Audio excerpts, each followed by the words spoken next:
What's up, everybody? Welcome back. This is your captain speaking. We're out here on the space farm today, doing a little maple tree tapping. We got quite a few more trees out here. Just want to kind of hop on and give you guys a little how-to, or how I've done this in the past, to get maple sap to come out of the maple trees, so that way we can take it down and boil it off and turn it into syrup. So what I normally do is I find the first branch that comes off of the tree, and I try to keep my hole that I'm drilling for my tap in line with that first branch as close as I can. And then I go about 3 feet off the ground, take my drill, branches over here, so it's going to run down right about here, and I hold my drill at an angle, no specific angle, and I drill in about 1.5 inches or 2 inches, about 1.5 inches, so that way I don't get into the heartwood, but I get into the sapwood. Make sure that the hole's cleaned out really well. Try not to wiggle your drill around or nothing, because it can cause a little bit of leakage around them if the taps aren't tight, but try to make sure that it's all cleaned out. Next year I need to get a little air puffer.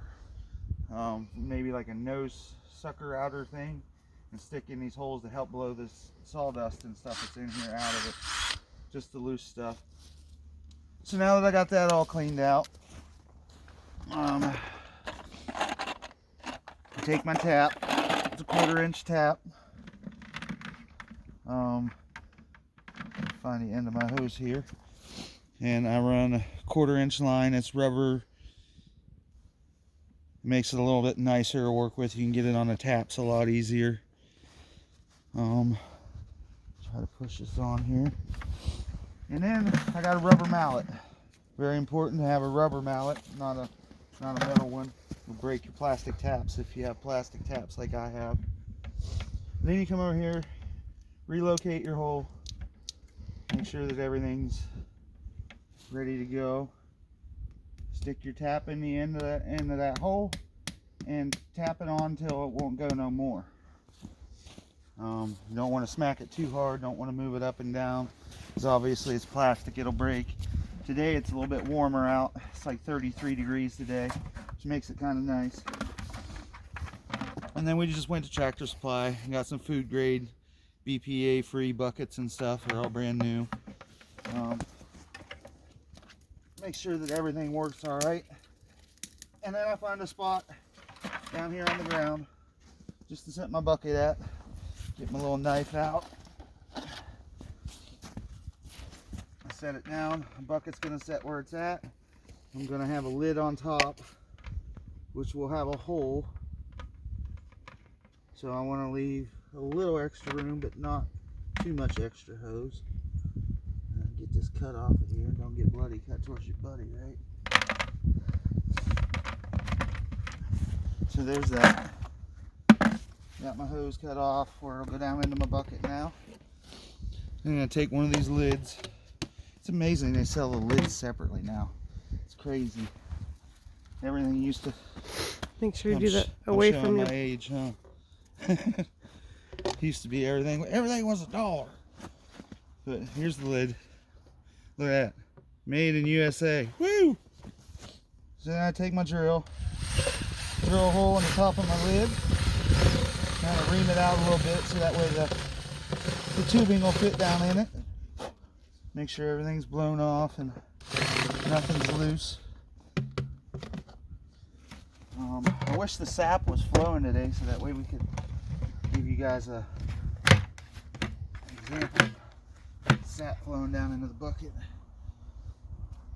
But then you take your tubing, stick it down in the hole in the bucket lid you just made, and you wait for the sap to run. It should be any day now. I said every day it's getting warmer, so but that's our basic one. This saves us a lot. I know a lot of people run the lines and stuff from like tree to tree to tree to tree. They have tees that they connect and everything. We have a lot of deer out here, and I'm just afraid that they'll run through the lines, bust the lines up and stuff. And I don't have a whole lot of cash to throw at it right now, so this will ensure that they don't knock stuff over and tear stuff up and everything for a little while. But that's pretty much it. I think I got a 5/16 bit, a 9/32. I got a 9/32. But this is the only thing that I use this drill bit for. Whenever I'm done at the end of the season, I take it, I put it in a bucket, sanitize it and everything. That's what the little stuff that you guys see me spraying the drill bit down with. That's rubbing alcohol. That's so that I don't transfer diseases from this tree, if it's got any, to the next tree if it doesn't have any, you know. It just keeps everything safe, sanitized and everything like that. Just a couple little squirts of rubbing alcohol, and it does wonders. That's another thing to keep in mind. You don't want to transfer diseases, because I'm not a tree doctor, so I don't know if the tree has diseases that I'm gonna go from this tree to this tree, you know, and end up killing it if something's wrong with one of them. So it's just another way to make sure that everything's sanitary and safe and good to go. But then we're off to the next one.